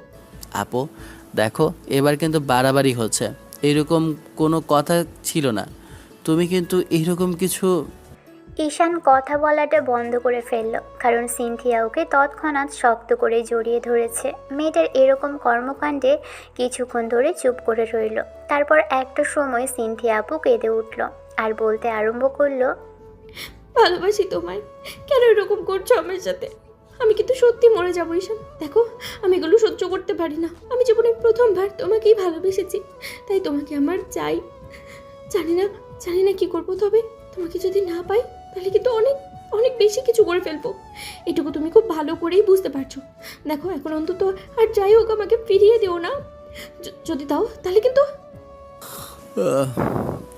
তোমার কিংবা আমার ফ্যামিলি কেউ এগুলো মানবে না। তুমি খামাখা জেদ করো না, বাসায় গিয়ে নিজেকে বোঝাও, বুঝতে পারবে তুমি ভুল করেছো। ঠিক আছে, আমি সবাইকে বোঝাবো, তারপর দেখি তুমি আমার থেকে কি করে দূরে থাকতে পারো। যদি তোমাকে বিয়ে করতে না পারি তাহলে আমার নাম সিনথিয়া না, বলে রাখলাম। ঈশান সেখানে দাঁড়িয়ে রইল আর সিনথিয়া আপু কাঁদতে কাঁদতে সেখান থেকে চলে গেল। তারপর কয়েকটা দিন আর তার সাথে দেখা হয়নি। ঈশান বুঝতে পারছে না যে এই মেয়েটা এরকম কেন করছে, পড়াতেও আসছে না, তাহলে কি রাগ করে যাচ্ছে না? বিষয়টা নিয়ে 7 দিন যাবৎ ভাবলো। তারপর একটা সময় যখন বুঝতে পারলো যে সিনথিয়া আপু হয়তো ওর উপর রাগ করে আছে, ঈশান সেদিন ওর সাথে দেখা করতে গেল বাসাতে। কিন্তু দেখা করতে গিয়েও খুব বেশি লাভ হলো না, কারণ সিনথিয়ার আম্মু বলে দিল ও কারোর সাথে দেখা করতে চাইছে না। বিষয়টা নিয়ে ঈশান ভাবলো, তারপর বাসায় চলে আসলো। অনেকক্ষণ যাবৎ চিন্তা করেও কোনো কাজ হলো না। পরদিন কলেজ থেকে দুপুরের দিকে বাসায় ফিরে যে এরকম কিছু দেখবে সেটা কল্পনাও করতে পারেনি, কারণ সিনথিয়া ওর আব্বু আম্মুকে নিয়ে ডাইনিংয়ে বসে আছে। সিনথিয়ার চোখে পানি টলমল করছে, মেয়েটার হাত কাটা। এরকম কিছু দেখেই ঈশান আবার চোখে তাকিয়ে রইল। মেয়েটা ওকে দেখেই এবার উঠে এসে তারপর জাপটে জড়িয়ে ধরল। ঈশান ডাইনিংয়ের কাছে এসে খানিকক্ষণ দাঁড়িয়েছিল, কিন্তু সিনথিয়া যখনই ওকে দেখেছে তখনই দৌড়ে গিয়ে ওকে জাপটে জড়িয়ে ধরল। ঈশান হক চুকিয়ে গেল। এবার মেয়েটাকে ছাড়িয়ে নেওয়ার চেষ্টা করলে তখন সিনথিয়া কেঁদে কেঁদে নিজের ভালোবাসার কথা বলল। ঈশান ওকে ছাড়িয়ে নিল, আর কিছু বলতে যাবে তার আগেই আম্মু উঠে আসলো আর ঈশানের হাত ধরে টেনে নিয়ে গিয়ে জোর করে একটা জায়গায় বসিয়ে দিয়ে তারপর বলতে আরম্ভ করলো, তোমাদের মাঝে কি কথা হয়েছে আমি সেটা জানি। তোমরা কেন এরকম করেছো কিংবা তুমি কেন সিনথিয়াকে কাঁদিয়েছো সেটাও আমি বুঝতে পেরেছি। দেখো আব্বু, যেটা হয়েছে সেটাতে কেউই দায়ী নয়। আর প্রেম ভালোবাসা তো বলে কয়ে হয় না, হয়ে যায়। সেজন্য আমি বলছি কি যে ওরা আমাদের বাসায় এসেছে সিনথিয়ার সাথে তোমার বিয়ের প্রস্তাব নিয়ে। সিনথিয়া কান্নাকাটি করছিল, তারপর দেখো হাত কেটে ফেলেছে। সব মিলিয়ে ওর আব্বু আম্মু চাইছিল না এরকম কিছু হোক, তবে একমাত্র মেয়ের ভালোর জন্যই এরকম কিছু করতে হয়েছে। সেজন্য বলছি কি তুমি একবার ভেবে দেখো, যে পরিবার তো রাজি আছে তাই। আন্টি, ও কোনো কথা বলবে না, ও আমায় ভালোবাসে, জিজ্ঞেস করে দেখো।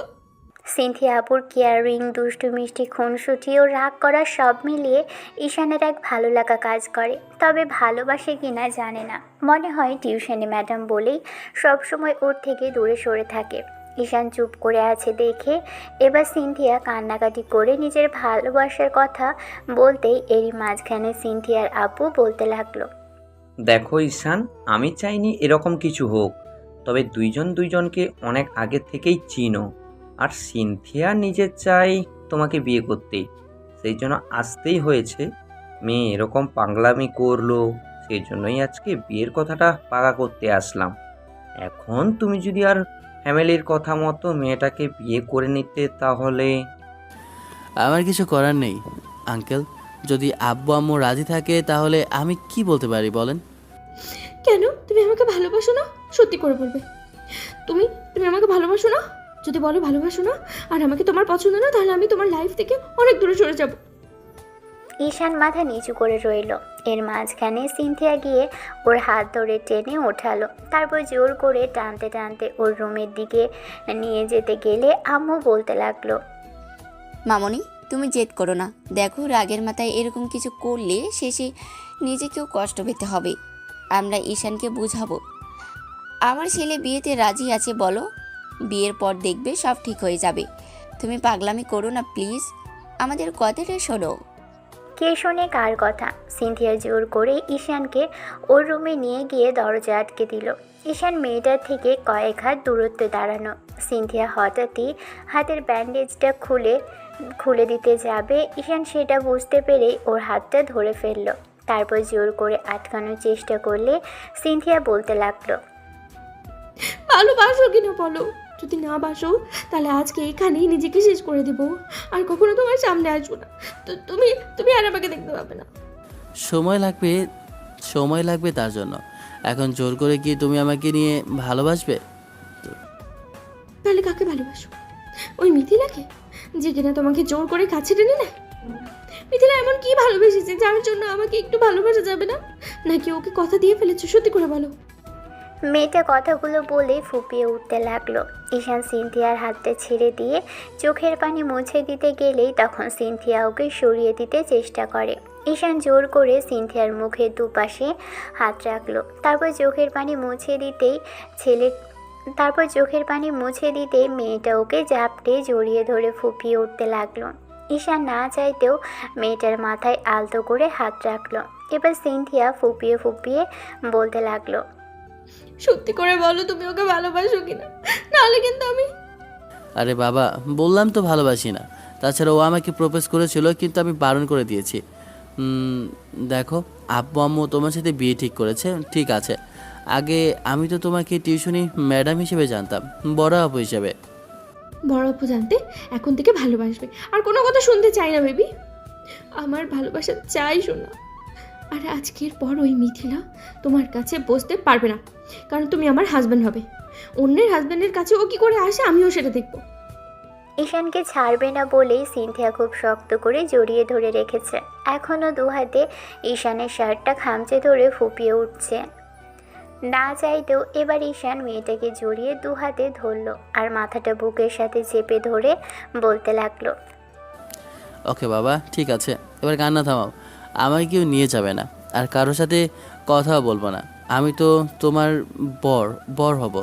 আচ্ছা, তুমি আমার পাগলামি কেন করতে গিয়েছিলে বলো তো? ঈশান কথাগুলো শেষ করতে পারল না। এরই মাঝে নিচে থেকে বেশ জোরালো কথার শব্দ হতেই দুজনকে ছেড়ে দিল। তারপর ছেলেটা তাড়াহুড়ো করে নিচের দিকে গেলে সিনথিয়া ওর সাথে পিছনে পিছনে আসলো। ডাইনিংয়ে এসে দেখলো অবাক করা কাণ্ড, কারণ মিথিলা ওর আব্বু আম্মুকে নিয়ে উপস্থিত হয়েছে বাড়িতে। বিষয়টা ভেবে ঈশানের হাত পা ঠান্ডা হয়ে গেল। সাথে সাথে ও মিথিলার দিকে তাকাতেই মেয়েটা দৌড়ে এসে যখনই ওকে জড়িয়ে ধরতে যাবে তখনই সিনথিয়া এসে ঈশানের সামনে দাঁড়ালো আর বলতে লাগলো, তুমি কোথায় যাচ্ছ? ভুলেও ঈশানকে টাচ করার চেষ্টা করবে না। ও আমার হবু হাজব্যান্ড, ওর সাথে আমার বিয়ে ঠিক হয়েছে। তুমি আমাদের দুজনের মাঝে দেয়ালের সৃষ্টি করো না। ঈশান, এই মেয়েটা কি বলছে? তুমি না আমি ভালোবাসো বলো, তাহলে ওই রকম কথা কেন বলছে? এবার ঈশান পড়ে গেল মহাবিপদে। ছেলেটা আব্বু আম্মুর দিকে তাকাতেই আব্বু আম্মু ওর দিকে অবাক চোখে তাকিয়ে রইল। এই মুহূর্তে ঈশান কি করবে আর কি বলবে সেটা বুঝতে পারছে না। অন্যদিকে সিনথিয়া, ওদের বিয়ে ঠিক হয়েছে সেটা প্রথম থেকে শেষ অবধি ওদের দেখা হওয়ার কথা বলল। ওদের মাঝে কি সম্পর্ক সেটা সবই বলল। সব শোনার পর মিথিলা ঈশানের দিকে ছলছল নয়নে তাকিয়ে থেকে বলতে আরম্ভ করলো, আমি এতদিন ধরে তোমাকে ভালোবাসি, ভালোবাসার কথাগুলো বলে যাচ্ছি, আর তুমি আমার ভালোবাসাটা এত কাছে থেকে বুঝতেই পারলে না। দিন শেষে যে মেয়েটা দুদিন ধরে তোমাকে ভালোবাসলো, তুমি তাকেই ভালোবাসলে। তোমার কথা মতো আমি আব্বু আম্মুকে রাজি করিয়ে নিয়ে আসছিলাম তোমার বাসা অবধি, যেন তোমার সাথে আমার বিয়েটা ঠিক করে দেয়। আর তুমি তার আগে অন্য কারোর জন্য পাগল হয়ে গেলে। ঈশান, আমার জন্য একটু অপেক্ষা করা যেত না? আমাকে কি একটু ভালোবাসা যেত না? দেখো আব্বু আম্মু আমার বিয়ে ঠিক করে ফেলেছে সিনথিয়া আপুর সাথে। তাই আমি বলছি কি, তুমি যদি পাগলামিটা না করো। হ্যাঁ হ্যাঁ হ্যাঁ, আমি পাগল, কারণ আমি তোমাকে ভালোবেসে পাগল হয়ে গেছিলাম বলেই তোমাকে এতবার ভালোবাসার কথা বলেছিলাম, আর তুমি সেটা বুঝতেই পারলে না, না পেরে উল্টো আমাকে কষ্ট দিলে। আমি তোমার থেকে দূরে সরে যাবো ঈশান। তুমি যেন সারা জীবন ভালো থাকো, আমার মুখটা যেন আর তোমাকে কোনোদিনও দেখতে না হয়, আমি সেই ব্যবস্থাই করব। কখনো তোমাকে ডিস্টার্ব করব না। তোমরা ভালো থেকো আর একসাথে অনেক সুখে থেকো। এবার আম্মু উঠে আসলো, কিছু বলতে যাবে তার আগেই মিথিলা দৌড়ে বাসা থেকে বেরিয়ে গেল। মিথিলার আব্বু আম্মু কিছু বলার সুযোগ পেল না, শুধু ঈশানের আব্বুর দিকে একবার তাকালো। তখন আব্বু বলতে লাগলো, ভাই সাহেব দেখেন, এখন আমাদের পক্ষে সম্ভব না আপনাদের এই আবদার মেনে নেওয়া। আমরা অন্য জায়গায় ছেলের বিয়ে ঠিক করে ফেলেছি, এখন কি করে আমি বুঝতে পারছি ভাইজান, কিন্তু এখন আমি আমার মেয়েকে কি করে সামলাবো জানি না। আমার মেয়ে যে পরিমাণে জেদি, তাতে ও নিজের কোনো ক্ষতি করে ফেলবে নিশ্চিত। ওগো, তুমি আর দাঁড়িয়ে থেকো না, বাসায় চলো প্লিজ। দেখো, মেয়ে কিছু করে না বসে, তারপরও ভুলভাল কিছু একটা করে নিজের কোনো ক্ষতি করে ফেলে। একমাত্র মেয়ের কিছু হয়ে গেলে আমরা কাকে নিয়ে বাঁচবো? মিথিলার আব্বু আম্মু চলে গেল। এবার ঈশান পড়ে গেল টেনশনে। ছেলেটা ধপ করে গিয়ে একটা জায়গায় বসে পড়ল। তখন সিনথিয়ার পাশে গিয়ে বসতেই ঈশান বলতে লাগলো, জানি না এখন পরীক্ষায় পড়ে গেলাম আমি, তবে আমার মনে হচ্ছে অনেক বড় সমস্যার মধ্যে পড়ে গেছি এবার। এই মেয়ে যে পরিমাণ রাগী আর জেদি, তাদের নিজের কোনো ক্ষতি করতে দুবার ভাববে না। আমার খুবই টেনশন হচ্ছে। তুমি টেনশন করো না তো, কিচ্ছু হবে না। ওর আব্বু আম্মু তো আছে ওকে দেখার জন্য, সব ঠিক হয়ে যাবে। 2 দিন পরেই যখন বুঝতে পারবে তুমি আমি ভালো আছি, তখনও দেখো তোমাকে ভুলে যেতে আরম্ভ করবে, অন্য কাউকে নিয়ে বাঁচার চেষ্টা করবে। এখন তো আমি এই কথা তোমাকে বলতে পারতাম, তুমিও অন্য কারোর সাথে বিয়ে করে নিয়ে ভালো থাকতে পারতে। আমি মিথিলাকে বিয়ে করে নিতাম, সেটাই কি ভালো হতো না? ঈশানের এমন দ্বারা কথাতে সিনথিয়া কান্না করে ফেললো। ফুপিয়ে ফুপিয়ে কাঁদতে কাঁদতে বলতে লাগলো, আমাকে কষ্ট দিতে তোমার এত ইচ্ছে করে ইচ্ছে, তাহলে বলো আমি পড়ে যাই, সেটাই ভালো হবে। তুমি মিথিলাকে বিয়ে করে নাও। এই মুহূর্তে আমার কিছু ভালো লাগছে না। আন্টি আঙ্কেল, আপনারা ওনাকে নিয়ে যান তো। এখন আমার ওনার সাথে কথা বলতে একটু ভালো লাগছে না, প্রচুর পরিমাণে টেনশন হচ্ছে। বিকেলের ঘটনা। তখন ঈশান ব্যালকানিতে দাঁড়িয়ে চা খাচ্ছে, চায়ের কাপে চুমুক দিয়েছে আর বারবার ভাবছে মিথিলা ভুলভাল কিছু করে ফেলবে না তো। এরই মাঝে কেউ একজন এসে পিছন থেকে জড়িয়ে ধরলো আর পিঠে মাথা ঠেকিয়ে বলতে লাগলো, আমি অনেক খুশি সোনা, আমি অনেক বেশি খুশি, আজকে তোমাকে পেয়ে গেছি সারা জীবনের জন্য। ঈশান কোনো কথা বলল না। এখন সিনথিয়া ওকে ছেড়ে দিয়ে এবার নিজের দিকে ফেরালো। তারপর সামনে থেকে ছেলেটাকে জড়িয়ে ধরতে ঈশানের ধুতনি ওর মাথায় ঠেকাতেই মেয়েটা বলতে লাগলো, তখনকার বিষয়টা নিয়ে আমি খুব বেশি সরি সোনা, আর কখনো এরকম হবে না। আমি বুঝতে পারিনি যে তুমি এমন করে রাগ করবে, বুঝতে পেরেছি যে তোমার টেনশন হচ্ছে। দেখো কিচ্ছু হবে না। আচ্ছা আমরা না হয় বিয়েটা করে নিই, তারপরে দেখো গিয়ে মেয়েটাকে বোঝাবো, বলবো যে আমরা ভালো আছি, এখনও যেন কাউকে বিয়ে করে নিয়ে সুখে থাকে। ঈশান কোনো কথা বলতে পারলো না, চুপ করেই রইল।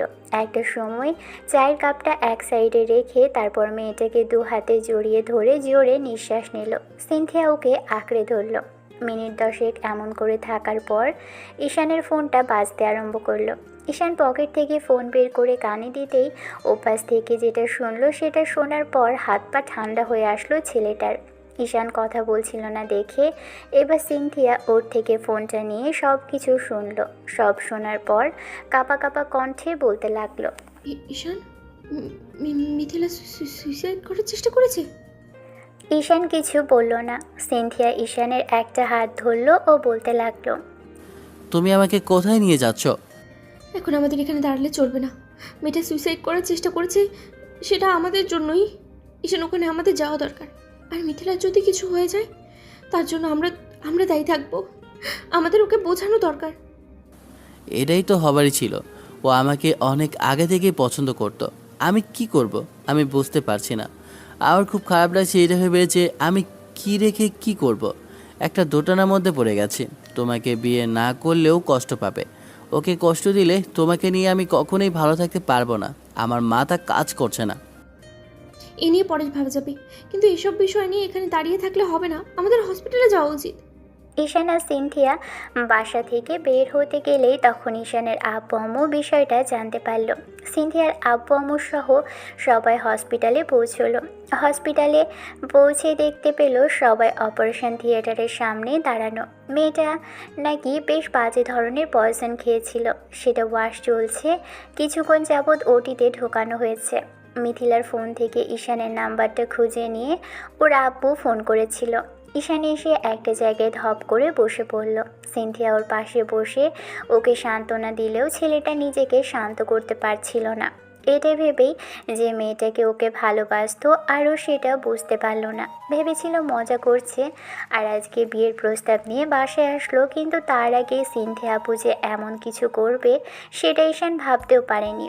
বড্ড কঠিন একটা দিন পার করছে আজ ঈশান।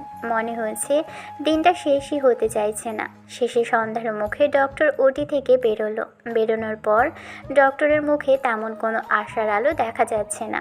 ঈশান এগিয়ে এসে জিজ্ঞেস করলো, ডক্টর, মিথিলার কি অবস্থা? ওর ঠিক আছে তো? কিছু হবে না তো ওর? ওয়াশ করে আর পয়জনটা বের করে ফেলেছি, এখন বাকিটা আল্লাহর ইচ্ছা। অনেকখানি দেরি হয়ে গিয়েছিল, তাই এই মুহূর্তে বলা যাচ্ছে না কিছু। 24 ঘন্টা পর বলতে পারবো উনি বাঁচবেন কিনা, তবে আশা করছি 24 ঘন্টার মধ্যে জ্ঞান ফিরে আসবে। আপনারা ওপরওয়ালাকে রাখুন, উনি চাইলে রাতের মধ্যেও জ্ঞান ফিরতে পারে। ডক্টর চলে যেতেই মিথিলার আব্বু আম্মু কান্নায় ভেঙে পড়ল। ঈশান আবার একটা জায়গায় গিয়ে বসে পড়ল। সিনথিয়া বুঝতে পারল ঈশানের টেনশন হচ্ছে, জড়িয়ে ধরলো ছেলেটাকে, কিন্তু ঈশান ওকে জড়িয়ে ধরছে না। মেয়েটা বুঝতে পারছে ছেলেটা ঠিক কতটা কষ্টে আর টেনশনের মধ্যে আছে। সিনথিয়া তো ওকে 2 মাস ধরে ভালোবাসে, কিন্তু মেয়েটা ওকে 4 মাস ধরেই জ্বালাচ্ছে বিষয়টা নিয়ে। সিনথিয়া ভাবতে লাগলো এখন ঈশান যদি এই মেয়েটাকে না বিয়ে করে তাহলেও নিজেকে শেষ করে দিবে। সিনথিয়ার এটা ভেবে ভয় হচ্ছে যে ঈশান শেষ পর্যন্ত বিয়েটা করবে তো। সারা রাত ঈশান হসপিটালে থেকে যায়নি। সন্ধ্যার মুখে সিনথিয়া আর ঈশানের আব্বু আম্মু চলে গেলেও ওরা সেখানেই থেকে গেছে। দুপুর থেকে খাওয়া দাওয়া বন্ধ করে দিয়েছে ঈশান। রাতে সিনথিয়া অনেক চেষ্টা করেও ঈশানকে খাওয়াতে পারল না। তারপর মেয়েটা ওকে জড়িয়ে ধরে বুকের মধ্যে ঘুমিয়ে পড়েছিল। ঈশান না চাইতেও মেয়েটাকে এক হাতে জড়িয়ে ধরেছিল, জানে না কি করবে। একে অবহেলা করলে এ মরবে, ওকে অবহেলা করলে ওই মেয়েটা মরবে। কাকে ছেড়ে কাকে যে ভালোবাসবে আর কাকে দূরে সরাবে জানে না। তবে ঈশানের যে কারোর প্রতি সমপরিমাণ ভালোবাসা আছে কিংবা দুজনের একজনকে ভালোবাসে সেটা না। হঠাৎ করেই এরকম একটা ঘটনা ঘটাতে খানিকটা ভরকে গেছে, কিন্তু দুজনের প্রতি একটা সমান অনুভূতি সৃষ্টি হচ্ছে। তবে আগে যার ভালোবাসাটা ওর মনে জায়গা করে নিতে পারতো সেটাই হয়তো প্রথম হতো। যাই হোক, পরদিন সকালে মিথিলার জ্ঞান ফিরল, কিন্তু জ্ঞান ফিরতে মেয়েটা কান্নাকাটি জুড়ে দিল আর ফ্যাল করে শুধু তাকিয়ে রইল, কারোর সাথেই কোনো কথা বলছিল না। ওর আব্বু আম্মু অনেক চেষ্টা করেও ওর কান্না থামাতে পারল না। শেষে ঈশানকে যাওয়ার কথা বললে ঈশান গেল না, শুধু সিনথিয়া ভিতরে গিয়ে দেখা করলো। মেয়েটা ওর সাথে কোনো কথাই বলেনি, শুধুই কান্না করেছে। নিজের ভালোবাসাকে দূরে হারিয়ে যেতে দেখে কেই বা শান্ত থাকতে পারবে। এরই মাঝে ঈশান আব্বু আম্মুকে কল করেছে। সারা রাত ধরে ভেবেছে কি করবে আর কি করলে ভালো হবে। সিনথিয়ার আব্বু আম্মুকেও আসতে বলেছে। ওনারাও ঘন্টাখানেক পরে এলেন। তারপর সবাইকে নিয়ে ঈশান মিথিলার কেবিনে উপস্থিত হলো। মিথিলা কান্নাকাটি করছে দেখে এবার ঈশান ওকে কিছু বলতে নিলে মেয়েটা উঠে বসার চেষ্টা করলো। ঈশান ওকে ধরে উঠিয়ে নিল, তারপর আধশোয়া করে বসিয়ে দিতেই মিথিলা বলতে লাগলো, তুমি এখানে কেন এসেছো? কথাটা বলার সাথে সাথে ঈশান কষিয়ে মেয়েটার গালে একটা থাপ্পড় মারল। এবার সিনথিয়া ওর হাতটা ধরে ফেলে বলতে লাগলো, ঈশ্বরী, ওকে মারছো কেন? প্লিজ এরকম রাগারাগি করো না। মারবে না তো কি করবে? নিজেকে কষ্ট দিলে আর শেষ করে দিলেই সব সমস্যার সমাধান হয়ে যায়। ও বুঝতে পারছে না যে ভালোবাসলে তাকে বোঝার চেষ্টা করতে হয়, তার কথাটা ভাবতে হয়। সবসময় জেদ ধরে ভালোবাসাটা পাওয়া যায় না। আমি ওকে কি করে বোঝাবো সেটা নিজেই বুঝতে পারছি না। মিথিলা এবার ঈশানকে জড়িয়ে ধরে ফুপিয়ে উঠতে লাগলো। ঈশান হাতটা আপনা আপনি ওর মাথায় চলে গেল। ঈশান, আমি তোমাকে ছাড়া বাঁচতে পারবো না। মজার ছলে তোমাকে সেদিন প্রথমবার বললেও তারপর থেকে তোমাকে নিয়ে খুব ভেবেছি, ভাবতে ভাবতে ভালোবেসেছি। এতটা ভালোবেসেছি যে তোমাকে ছাড়া কিছু ভাবতেও পারি না। বিশ্বাস করো, আমি ভেবেছিলাম আমাদের বিয়ের পর তুমি আমাকে ভালোবাসবে, কিন্তু তুমি অন্য কাউকে ভালোবাসো। আমি আমি এটা কি করে সহ্য করবো বলো? আমি সত্যি মরে যাব, বাঁচতে পারবো না তোমাকে ছাড়া। মিথিলা কথাগুলো বলে কান্নাকাটি করতে লাগলো। ঈশান ওকে শত বোঝানোর পরও মিথিলা বারবার একই কথা বলল। ওদের পাশে দাঁড়িয়ে সিনথিয়া মাথা নিচু করে চোখের পানি ফেলছে। মেয়েটা হয়তো ভয় পাচ্ছে, মিথিলাকে যদি ঈশান বলে দেয় ওকে বিয়ে করবে, তাহলে ওর কি হবে? আব্বু আম্মু একটা দোটানার মধ্যে আছে। কাকে রেখে যে কাকে ছেলের বউ করবে, আর কাকে যে দূরে সরিয়ে দিবে, কার প্রতি অন্যায় হবে আর কার প্রতি সদয় হবে, সেটাই ভেবে পাচ্ছে না। মিথিলার আব্বু তো ঈশানের আব্বুর হাতে পায়ে ধরতে গেল, তখন আব্বু ওনাকে জোর করে ধরে একটা জায়গায় বসালো। লোকটাকে সান্ত্বনা দিতে লাগলো। ঈশানের এরকম একটা দোটানার মধ্যে পড়া অবস্থা দেখে সিনথিয়া এসে ওর কাঁধের উপর হাত রেখে বলতে লাগলো, ঈশান, আমি অনেক ভেবে দেখলাম আমি তোমাকে ভালোবাসি না। এতগুলো দিনেই তোমাকে শুধু একটু রাগ অভিমান আর জেদ দেখিয়ে যেটা করেছি সেটা একটা আবেগ ছিল। তাই আমি চাইছি তুমি আমাদের মাঝে যে কথা হয়েছে সেটা ভুলে যাও। আর কালকে যেটা হয়েছে সেটা আমি আব্বু আম্মুকে বলে শেষ করে দেবো। এখান থেকে অনেক দূরে চলে যাবো। তুমি মিথিলাকে বিয়ে করে নিও, ওকে বিয়ে করে নিয়ে ভালো থাকবে। দেখো, মিথিলা তো আমার থেকে আগে থেকে তোমাকে ভালোবাসে, তাই আমার থেকে আগের অধিকারটা ওর। আমি সব কিছু ঠিক মানিয়ে নিতে পারবো। দেখো, কিন্তু ওকে দূরে সরিয়ে দিলে ও ভালো থাকতে পারবে না।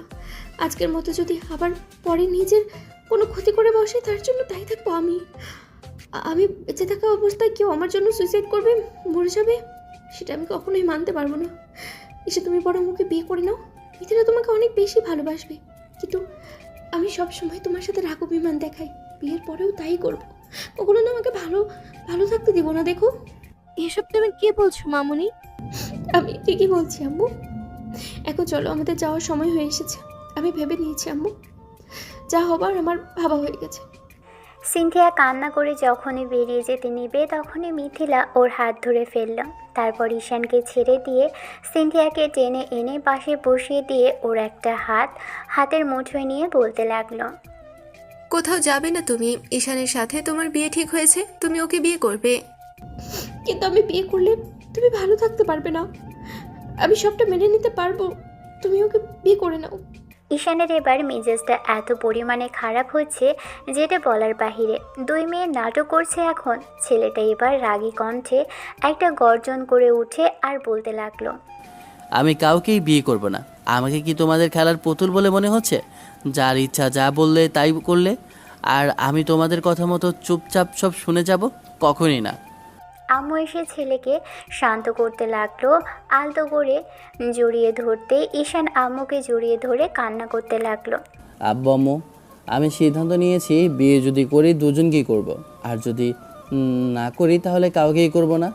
একজনকে কষ্ট দিয়ে আমি আরেকজনের সাথে ভালো থাকার চেষ্টা করতে পারবো না। আমার পক্ষে এটা সম্ভব না। একজনকে ভালো রেখে আরেকজনকে কষ্ট দেওয়াটা না। না আমি সিনথিয়া আপুকে ভালোবাসি, আর না মিথিলা আপুকে ভালোবাসি। দুজনের প্রতি আমার অনুভূতি থাকলেও কোনটা ভালোবাসার কোনটা আবেগ আমি সেটা বুঝতে পারছি না। তাই আমি চাইছি ওদের দুজনকে একটা পরীক্ষার মধ্যে ফেলতে। ওরা যেরকম ঠিক আমাকে পরীক্ষায় ফেলেছে, আমি ঠিক ওদেরকে একটা সিদ্ধান্ত জানিয়ে দিচ্ছি। যদি থাকতে হয় দুজনকে একসাথে থাকতে হবে। যদি কেউ বলে কেউ আমাকে বিয়ে করবে না, সে চলে যাবে, তাহলে সে চলে যেতে পারে। তাহলে আমি আর একজনকে এমনিতেই বিয়ে করব না, আমি অন্য কোথাও বিয়ে করে নিব। তারপরেও এদের দুজনের একজনকেও বিয়ে করতে রাজি নই। তুমি এসব কি বলছো? তুমি বুঝতে পারছো না যে মিথিলা? চুপ, একদম চুপ। আর কোনো কথা না। আমি তোমার থেকে কোনো কিছু শুনতে চাইছি না। আমি এতটা বাচ্চা নই যে সঠিক সিদ্ধান্ত নিতে পারবো না। তোমার থেকে জুনিয়র হতে পারি, কিন্তু ভালো মন্দের বিচার করার বয়সটা আমার হয়েছে। এখন তুমি যদি চাও সতীনের সংসার করতে পারো, কিন্তু একটা কথা, যদি সব কিছু মানে নিয়ে থাকতে পারো তো দুজনে একসাথে থাকবে। আর না হলে তুমিও চলে যাবে আর মিথিলাও চলে যাবে। কারো কোনো দরকার নেই আমার লাইফে। এসব কি বলছিস আব্বু? এরকম করে কি সম্ভব বল? দুজনকে বিয়ে করা কখনো সম্ভব? তাছাড়া কিভাবে থাকবে তোমরা? আম্মু প্লিজ, এটা আমাদের লাইফের সিদ্ধান্ত। অন্তত তোমরা এর মধ্যে বাধা দিও না। আর যদি তোমাদের এতই সমস্যা থাকে তাহলে আমাকে বলো, এর থেকে ভালো সমাধানের কি হতে পারে? কাকে বিয়ে করলে কে ভালো থাকবে আর কে কষ্টে থাকবে একটাবার ভেবে দেখো তো। আমি কাল সারা রাত এসব ভেবেছি। আমি সেজন্যই তোমাদের সবাইকে এখানে ডেকেছি।